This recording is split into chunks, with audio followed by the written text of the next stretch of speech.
বন্ধুরা তোমরা সবাই কেমন আছো? আশা করছি ভালো আছো। আমিও খুব ভালো আছি। Welcome to Bengal blogger Sonali. Welcome একটা নতুন ভিডিও নিয়ে। তা চলো কি কি করছি চলো তোমাদের দেখায়। অনেকদিন পর আজকে সাবুর খিচুড়ি করছি। চলো কিভাবে করছি তোমাদের দেখায়। আর ওদিকে পাস্তা রেডি আছে, পাস্তাও করছি। এদিকে দেখো সাবু ভেজে রেখে দিয়েছি, এদিকে ডাল ভেজে রেখে তুলে রেখেছি। আর এইখানে দেখো আলু পটল আর কুমড়ো দিয়ে ভালো করে ভাজা ভাজা করছি। আর এই পাস্তা রেখেছি, আর এক উনানে পাস্তা করবো। ছেলে খাওয়ার ইচ্ছা হয়েছে, সাবুর খিচুড়ি খাবে। সেটা অনেকদিন পর আবার করলাম। আগে খুবই হতো, কিন্তু এখন আর হয় না করা, সময়ও হয় না আর করতেও টাইম পাই না। সেই জন্য আজকে দেখছি একটু টাইম আছে, তা করি। আর দিনে কোনো ভিডিও বানাতে পারিনি, আর বাইরে ছিলাম, টুকিটাই কাজ ছিল, আর সেই জন্য বানাতে পারিনি। এখন এসে একটু চান করলাম, প্রচণ্ড গরম করছিল। চান টান করে এলাম এই রাতের খাবার টাবার করতে। ছেলের খাবার হচ্ছে, তারপর আমাদের খাবার হবে। ভিডিও স্কিপ না করে দেখতে থাকো, আশা করছি ভালো লাগবে। মশলা আমি এভাবেই দিয়ে দিয়েছি। আর এর মধ্যে দিয়েছি দেখো নুন, হলুদ, লঙ্কার গুঁড়ো আর জিরে গুঁড়ো, ধনে গুঁড়ো, এগুলো দিয়ে আলুটা আর পটলটা আর কুমড়োটা ভালো করে ভাজা ভাজা করে নিচ্ছি। এর মধ্যে সামান্য একটুখানি জল দেবো আর ডাল দেবো, এর মধ্যে কষানোর জন্য দিয়ে দেবো।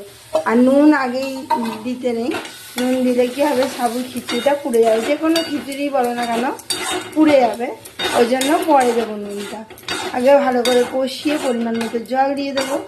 ডাল আর তৈরি সবজিগুলো ভালো করে সিদ্ধ হয়ে যাবে, তারপরে সাবুটা দেবো। দেখো বন্ধুরা, ভালো করে কষিয়ে পরিমাণ মতো জল দিয়ে দিয়েছি। এবার ফুটতে থাক, আমি তো তখন এই উনানে পাস্তাটা করে। বন্ধুরা, সাবুর খিচুড়ির তরকারিগুলো ফুটতে লেগে গেছে, ডাল সবজি। আর এখানে দেখো পাস্তাও কিন্তু আমি চাপিয়ে দিয়েছি। এবার ফুটে কিছুক্ষণের জন্য কুক হয়ে গেলেই নামিয়ে ফেলবো। আর এখানে চিনি এনেছি, চিনিটা পাত্রে ঢেলে ফেলবো। পাস্তা হয়ে গেছে আমার, একটু বিট নুন দিয়ে দিয়েছি আর পাত্রে ঢেলেও নিয়েছি, এবার ছেলেকে দিতে যাবো। আর এখানে দেখো সাবুর খিচুড়ি প্রায় হয়ে এসছে, সাবুগুলো গললেই হয়ে যাবে। আর তারপরে আমি নুন দেবো, আগে নুন দিইনি বললাম যে তলায় ধরে যাবে। এবারে নুন টুন দেবো। খিচুড়ি হয়ে গেছে, কিছুটা ছেলেকে খেতে দিয়েছি আর কিছুটা কড়াইতে রয়েছে। আর এখানে দেখো ডিম সিদ্ধ চাপিয়ে দিয়েছি, আর এক উনানে ভাত চাপিয়ে দিয়েছি। এক উনানে ভাত হবে, এক উনানে ডিম সিদ্ধ হবে। আর ততক্ষণে আমি পটলটাও কেটে ফেলবো, পটল দিয়ে ডিমের ঝোল হবে। ডিম ভাজা হয়ে গেছে, আর এখানে মাংস ভেজে তুলে নিয়েছি। আর এখানে দেখো আলু ভাজা চাপিয়েছি। আর এবারে এই আলুটা ভেজে তুলে নেবো, দিয়ে ডিম ঝোলটা চাপিয়ে নেবো। এখানে দেখো রসুন থেতো করে রেখেছি, এখানে আদাও বেটে রেখে দিয়েছি, আর এখানে পেঁয়াজও কাটা আছে। খাওয়া হয়নি, ওই জন্য ছেলে বলছিলেন একটু মাংস এনো, সেজন্য ভাবলাম যে আজকে রাতেই অল্প একটু করে মাংস নিয়ে করলে ভালো লাগছে না, উপর থেকে 2 টুকরো করে হবে, সেরকম মাপে নিয়ে এসেছি।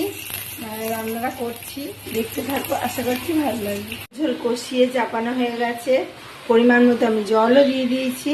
এবার ঢাকা না দিলেও হবে। এবার আমি ডিমগুলো এর মধ্যে দিয়ে দেবো। দেখো সবকটা ডিম আমি ঝোলের মধ্যে দিয়ে দিচ্ছি। ঝোল নেমে গেলে তারপরে আমি মাংসটা রান্না করবো। দেখো দেখতেই পাচ্ছ খুব সুন্দর কালার এসছে।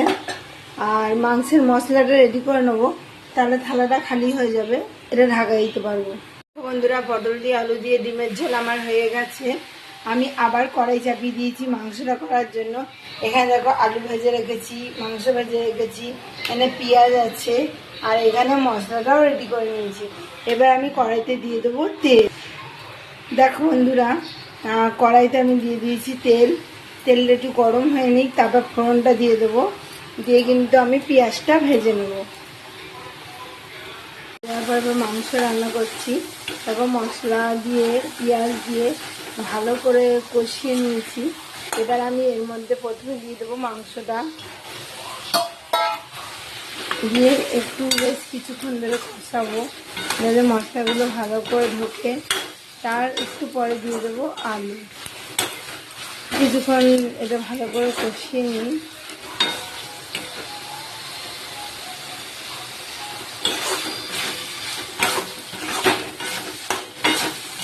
এরপর আমি এর মধ্যে দিয়ে দেবো আলুটা, ভেজে রাখা আলুটা।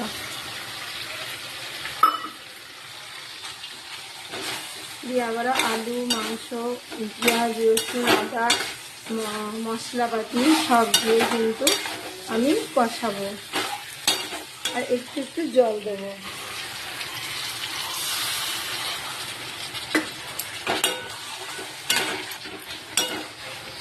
দেখো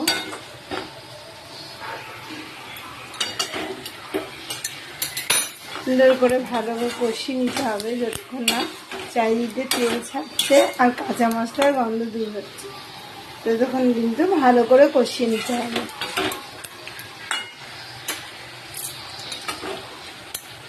আর ভাতটা আগেই হয়ে গেছে, দেওয়া রয়েছে, এবার এটা হলেই কমপ্লিট হবে। আর এখানে একটু তরকারিও আছে, সোয়াবিন দিয়ে পটল দিয়ে আলু দিয়ে তরকারি হয়েছিলাম, সেই একটু রয়েছে।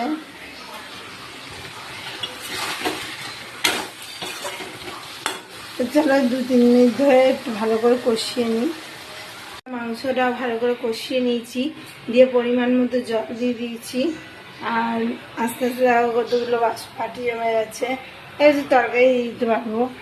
আর দিয়ে ভারী পাশে রুটি করেছি, সেই সব জমে যাচ্ছে। কেমন হয়েছে কমেন্টে জানাতে ভুলো না। আর কালারটা কত সুন্দর এসছে।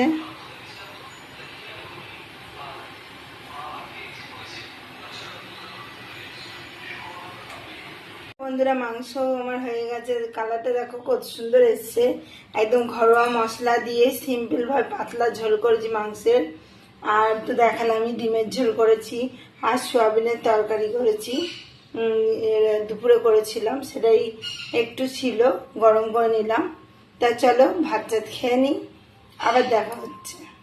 খাওয়া দাওয়া সেরে এলাম, সেরে রাতে একটু দাঁত ঠাত মেজে মুখ ঠুক ধুয়ে ফ্রেশ হয়ে তারপর ঘুমাবো, চুল টুল বেঁধে নিয়ে। খাওয়া দাওয়া তো কমপ্লিট হয়ে গেল সবারই। তো চলো বন্ধুরা, আজকে আর কিছু দেখানোর নেই, আজকের মতো ভিডিও আমি এখানেই রাখছি। আমার ভিডিও যদি ভালো লেগে থাকে অবশ্যই চ্যানেলটা সাবস্ক্রাইব করবেন, লাইক কমেন্ট শেয়ার করতে ভুলবেন না। কাল আবার নতুন ভিডিও নিয়ে খুশি গিয়ে আসছি। তো সুস্থ থাকবেন, ভালো থাকবেন, সবাই ভালো রাখবেন। বাই।